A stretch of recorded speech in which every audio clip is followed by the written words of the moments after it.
po si Lolibeth Tigmo. Last year po, na-diagnose ako ng mass thyroid. At hindi ko siya iniinda dahil wala naman akong symptoms. Kagaya ng mga sinasabi nila na nagsishake yung kamay or nagpapalpitate. But na-notice ko na lumalaki yung aking liig. So nagpatingin ako sa isang hospital.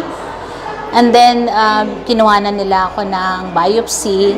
At hindi ako naging kontento. Pumunta ako sa isa pang hospital. Doon sa isang hospital na yon, tinurukan ako ng 4 na fine needle.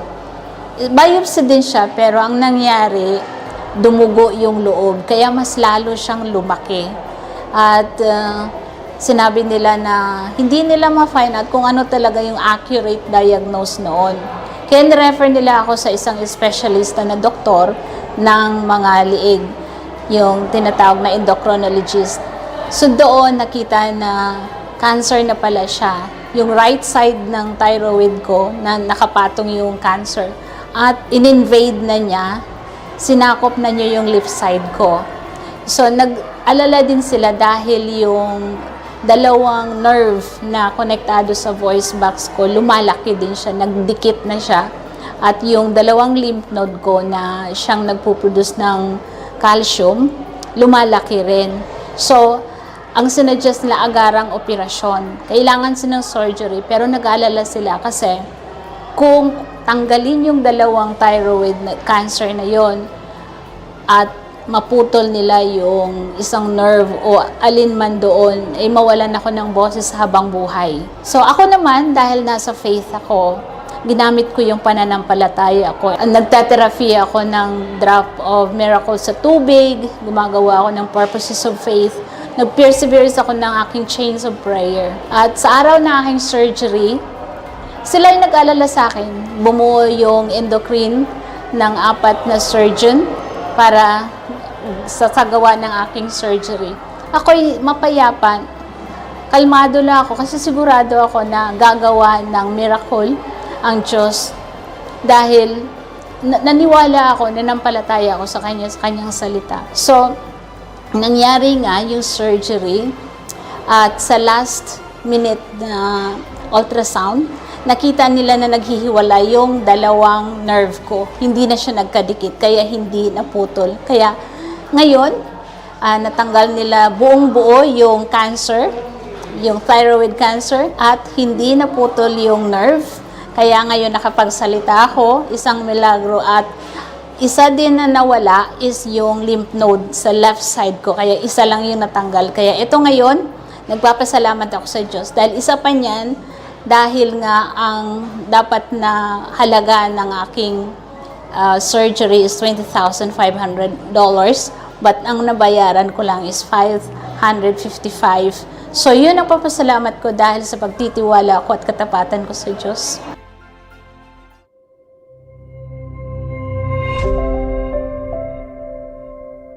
Salamat sa Diyos dahil napakalakas ang testemunyo nila at maniwala ka na ito rin ang kalooban ng Diyos.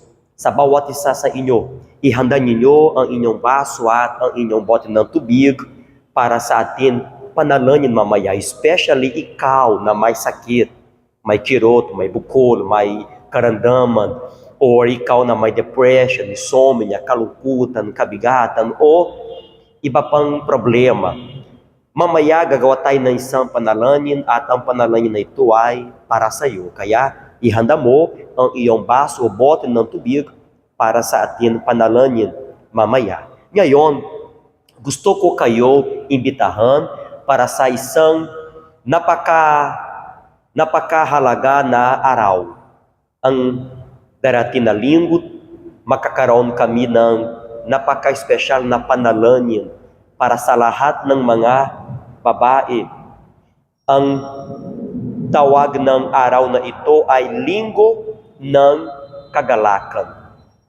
Yes, ang Sunday na ito, sa darating na linggo, ay Linggo ng Kagalakan. Siguro ikaw ay yung babae na kinakailangan mo ng kagalakan sa iyong buhay dahil sa dami mong problema, sa dami mong pinagdadaanan o kinakaharap, mga sugat sa kalooban, at sigurado ikaw ay yung babae na gusto mo, kailangan mo ng kagalakan. At ang araw na ito ay para sa iyo. Ini-invite ka ng Panginoong Hesus para makarating ka sa Simbahan Universal sa darating na linggo, especially alas 10 na umaga, para makatanggap ka ng panalangin, tapos isang special anointing with the oil of joy, at sigurado kapag tanggapin mo ang panalangin na ito, ang Espiritu ng kagalakan, which is ang Espiritu ng Panginoong Hesus, ay papasok sa buhay mo, at never again you will be the same. Hindi ka na mahihirapan dahil sa kalungkutan o sa mga ganitong problema. Ang araw ng linggo na ito ay magiging isang malaking pagpapala sa inyong buhay. Kaya gusto ko na imbitahan ninyo ang inyong mga kaibigan na babae, mga kamag-anak ninyo, mga kapamilya ninyo na babae. Imbitahan ninyo ang lahat ng mga babae para sila ang kasama mo sa Simbahan Universal, sa presensya ng Diyos. This coming Sunday, especially alas 10 ng umaga. Gusto ko i-share sa inyo ang address na aming simbahan dito sa Manila. Kami ay nandito sa UCQG Divisoria Branch. Ito ang address, 721 CM Recto. Sa tapat kami ng Cape Tower, sa tabi ng Dragon 8 Mall, dito sa Divisoria mismo. At sa darating na linggo, ganun din, makakaroon kami dito ng napaka-special na panalangin para sa lahat ng mga babae, pati rin para sa mga pamilya. Kaya ikaw at ang buong pamilya mo ay welcome dito sa UCQG Divisoria. Okay? So, gagawa po tayo ngayon ng isang panalangin. Ang panalangin na ito ay para sa pamilya mo, para sa kalusugan, para sa financial, para sa lahat ng aspect ng buhay mo. At pagkatapos ng panalangin natin, i-share ko sa inyo ang mga address ng mga ibang branches para malaman niyo kung ano ang UCQG mas malapit sa iyo o sa iyong pamilya. Okay? So now, hawakan niyo sa inyong kamay ang inyong bote, yung baso ng tubig para kausapin natin ang Diyos. So, please, diyan sa inyong lugar, maaari ninyo ipikit ang inyong mga mata para sa ganon, konsentrado ka sa panalangin natin sa Diyos. Panginoong Diyos, Diyos ng lupa at Diyos ng langit, na sa iyo ang kapangyarihan para gawin at baguhin ang lahat. Kaya Panginoon, narito kami sa iisang pananampalataya dahil kami ay naniniwala sa iyo na para sa bawat na problema, para sa bawat na sitwasyon, ikaw ay may solusyon. Ikaw ay may pagbabago. Kaya Panginoon, palakasin mo ang mga kinakailangan ng kalakasan. Pagalingin mo ang mga kinakailangan ng kagalingan. Panginoon, ikaw lamang ang nakakaalam sa kung ano ang problema, sa kung ano ang kalagayan ng mga taong ito. Panginoon, in the name of Jesus, alisin mo, tanggalin mo sa buhay nila ang kalungkutan, kabigatan, mga sakit, mga karamdaman, lahat ng mga negatibong kaisipan, lahat ng mga masamang kaisipan, lahat ng gawa ng masama sa iyong buhay, sa iyong pamilya, sa iyong trabaho, sa iyong negosyo. In the name of Jesus, lumayas ka sa buhay ninyo, sa lugar ng bahay ninyo, ang lahat ng negativity. In the name of Jesus. And now, I bless ang tubig ninyo. I consecrate to God your water. In the name of Jesus. Amen. So now, inumin mo ang iyong blessed water na may pananampalataya.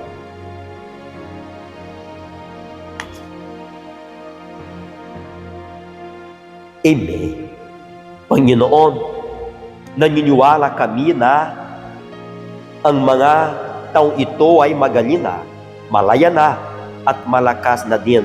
In the name of Jesus. Panginoon, ngayon, ipinapanalangin ko ang mga sumusuporta sa iyong gawain, sa buong Pilipinas, ang mga fifth tithers, ang mga tao na nagbibigay ng kanilang mga donasyon. Panginoon, palawakin mo ang hanap buhay nila. Pasaganahin mo sila ng higit pa ng 100 times more para lalo silang lumago ng higit pa para sa gano lalo din silang susuporta sa iyong gawain, Panginoon.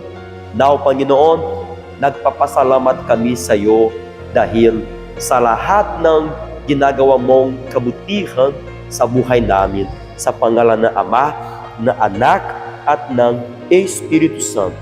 Amen. Amen? So, in the name of Jesus, makikita po tayo sa darating na linggo sa UCKG. Okay? So now, panoorin ninyo ang mga address ng ating mga branches dito sa Manila, Paco, UCKG Paco at UCKG Santa Mesa, tapos some of our branches sa provinces, sa Coronadal, tapos Tarlac, Ilagan, Santiago, and in the name of Jesus, makikita po tayo sa susunod. God bless you all. Hanggang sa muli. Hello, Pastor Rony. Hello, everyone. May God bless your life. We are here to invite you for this coming Sunday here in Paco, Manila. The Sunday of the greatest prophecy, of the greatest prophet. This Sunday, you will see the glory of God in your life. This Sunday, I will show for you the direction through the word of God. Who is the greatest prophet? Who is the greatest prophet? You will come here and you will know about it. It's no matter your religion. If you live here in the area of Paco, Manila, the Lord desires to bless you, to change you. In the opportunity, you will say a prayer for your family. You will say a prayer for the water, for your healing. Will you bless the water to operate the healing in your health? If, my friend, you live in bad situation, the Lord desires to change your life, your problems, and your situation. The address of the Paco Church is 1343 Pedro Hill Street, Paco, Manila, above Floor Center. This coming Sunday, the main service at 10 a.m., but you have the first service at 7 a.m., and the last service at 6 p.m. During the week, Monday to Friday, every single day, there will be a meeting. The first meeting, 8 a.m., second, 10 a.m., 3 p.m. in the main service at 7 p.m. I would like you to come here to see the glory of God. Behind of me, have the altar. This altar can change any situation in your life. Because the Lord desires not just to give for you a blessing, but to give His Spirit. I will be waiting for you here. May God bless you. Back to you, Pastor Rony. Hello everyone, may God bless you in the name of the Lord Jesus. And I believe that this week will be a blessing because God will provide you the answers. God will be guarding you, protecting you and your family. And I want to invite you to join us in this very special week. You know the UCKG in the Philippines is open every day. In Santa Mesa also, we are here available to help you. And if you want to join us any day of this week, the doors of the church will be open for you.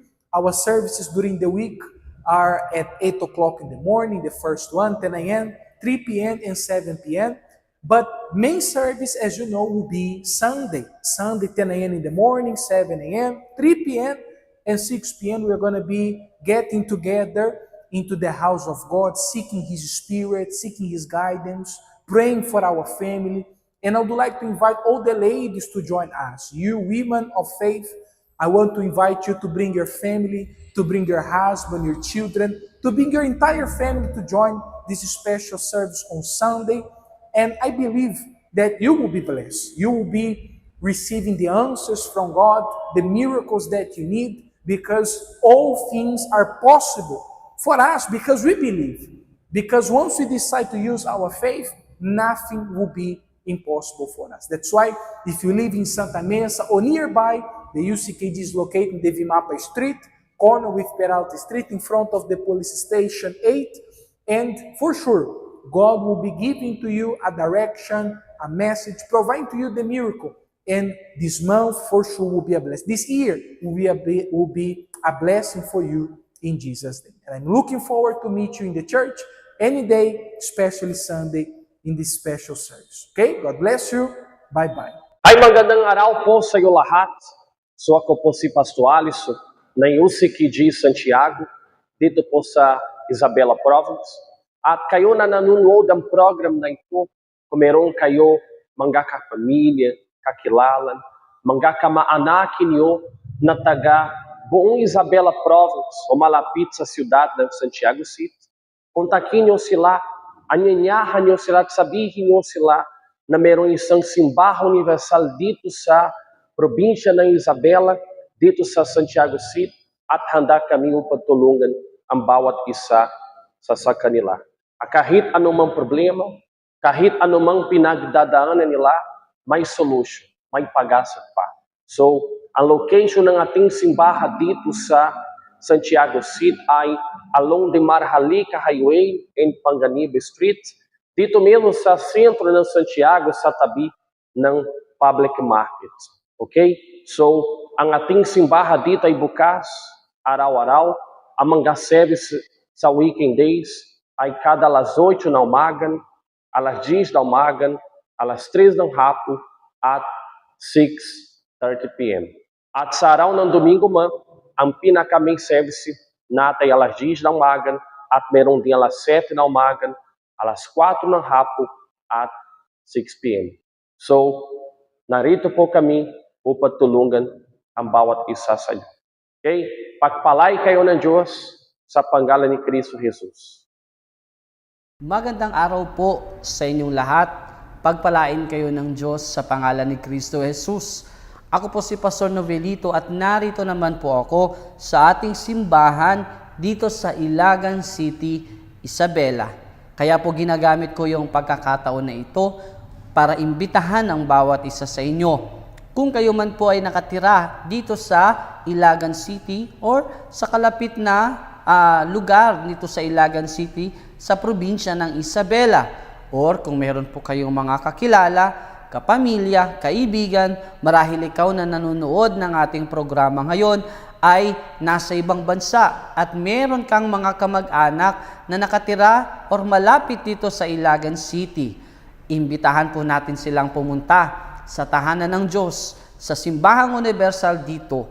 Dahil natitiyak po ako na kapag ginamit nila ang kanyang pananampalataya, kung gagamitin mo ang iyong pananampalataya, anuman ang sitwasyon na kinakaharap mo, anuman yung laban o problema na meron ka sa buhay mo, pinansyal na aspeto, kalusugan, pamilya, or espiritual na aspeto ng iyong buhay, walang imposible sa Panginoong Diyos. At sigurado ako, kagaya ng maraming tao na tumatanggap ng mga pagpapala at pagbabago sa kanilang buhay, ang ilan nga lang ay napapanood natin na nagpapatotoo, ganun din po ang mangyayari sa iyo. So, gamitin mo yung pananampalataya at magpunta dahil ang lahat ay welcome po sa ating simbahan dahil ang nais namin ay tulungan ang bawat isa sa inyo. Amen? Saan po ba matatagpuan ang ating simbahan? Ang ating simbahan ay located sa may second floor, Chuas Building, Maharlika Highway, Barangay Kalamagi, First, Ilagan City, Isabela. So tayo po ay nasa itaas nitong Rising Dragon Enterprise or malapit din po tayo sa shop nitong tinatawag na Vegas. Dito po sa along the road, madali nating makikita ang ating simbahan. So meron po tayong mga gawain, especially tuwing linggo, alas 7 ng umaga, alas 10 yung ating main service, meron din alas 3 at alas 5:30 ng hapon. Ganon din po sa mga araw na gawain. Meron tayong gawain ng Lunes, Miyerkules at Biyernes. Ang oras po ay alas 8 ng umaga, alas 10 ng umaga, alas 3 ng hapon, at 5:30 ng hapon. So, iniimbitahan po namin kayong lahat Dahil tiyak ang Diyos ay kikilos at pagpapalain ang bawat isa sa inyo. Pagpalain po kayo ng Diyos, magkita-kita po tayo. Hello po, magandang araw sa inyong lahat. Ako si Pastor Elmer nandito ko ngayon sa UCKG Coronadal. And gusto ko lang imbitahan, especially kayo na nakatira dito malapit sa Coronadal. So yung ating simbahan dito bukas araw-araw. Halimbawa, Monday hanggang Friday. So yung ating mga service dyan, merong alas 8 ng umaga, merong alas 10, merong alas 3, and merong alas 6 ng gabi. But higit sa lahat, my friend, lagi nating sinasabi na isa sa mga araw na hindi dapat nating baliwalain or palampasin ay yung araw ng linggo. Kasi alam natin na yung linggo yan ay sagradong araw para sa Diyos. Kaya pwede niyong dalhin, especially this coming Sunday, alas 10 ng umaga, yung buong pamilya ninyo sa tahanan ng Diyos. Kasi napaka-importante, my friend, yung buong pamilya natin nasa presensya sila ng Diyos. And ngayong darating na linggo din, napaka-special, especially sa mga kababaihan natin dahil magkakaroon tayo ng pagbabasbas, lalong-lalo sa mga babae. Kaya naman, huwag ninyong palampasin yung pagkakataon na ito. So, ulitin ko, yung ating men's service this coming Sunday ay alas 10 ng umaga. But meron tayong service sa umaga alas 7, sa hapon alas 3, and ganun din alas 6 ng gabi. So mga kaibigan, yung ating address dito sa Coronadal ay located lang tayo sa may GCCE building, sa may 2nd floor, Aquino Street, Sonto, City of Coronadal. So tapat lang tayo ng KCC Employees Entrance and tabi lang tayo ng RD Pawn Shop. So mga kaibigan, pagpalain kayo ng Diyos. Hello, magandang araw sa inyong lahat. Ako nga po pala si Pastor Junior at nandito ako kaibigan sa ating simbahan sa UCKG Tarlac. At nandito ako para anyayahan kayo na mga nagdurusa, kayo na mga naghihirap. Siguro ikaw, kaibigan, this week meron kang nabalitaan na meron kang sakit, ikaw ay merong mga problema sa buhay na hindi mo mapagtagumpayan, o di kaya naman, kaibigan, meron kang depresyon, meron kang pasakit sa iyong buhay na gusto mong mapagtagumpayan, at siguro ginawa mo na yung lahat, pumunta ka na sa iba't ibang lugar para magtagumpay, pero hanggang ngayon, hindi pa rin nakakahanap ng resolusyon sa mga problemang kinakaharap mo. Then, kaibigan, ang ating simbahan dito sa Tarlac ay bukas para sa iyo. Ikaw na gusto mong magtagumpay, ikaw na gusto mong gumaling sa sakit, magbago ang iyong family, or maybe ikaw ay nasa ibang bansa pero yung family mo ay taga rito, kaibigan, iniimbitahan ko silang lahat dahil naniniwala ako, kaibigan, na ang Diyos ay hinihintay lang kayo para tulungan. Kaya nga, kaibigan, ang simbahan natin ay bukas dito mula Lunes hanggang Biyernes. Ang service ay alas 8 ng umaga, alas 10 ng umaga, alas 12 ng tanghali, alas 3 at 6 p.m. kaibigan. At kung linggo naman, meron tayong 7 a.m., 10 a.m. at 3 p.m. kaibigan. Nandito kami para tulungan kayo. Ang ating address, kaibigan, ay nasa UCKG Building. Ito ay nasa F. Tañado Street, San Nicolas, Tarlac City. Ito ay malapit sa Yamaha. Kung ikaw ay taga rito, samahan mo kami. Dahil sigurado ako na may bagong buhay na naghihintay sa iyo na ibibigay sa iyo ang Diyos. Amen? So magkita tayo, pagpalain kayo ng Diyos. Paalam.